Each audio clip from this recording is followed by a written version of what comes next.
No fly-by-nights, no Eventbrites, just real raw talent.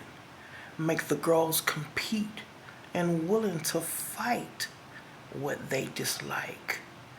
Because of my decision to do it on my own, as they portray their acts like I done wrong.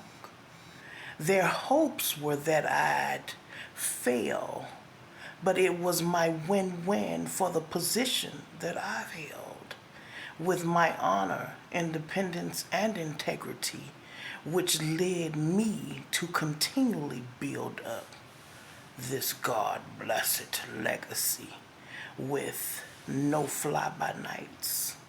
That's Miss Tam B 2022 edition, you dig?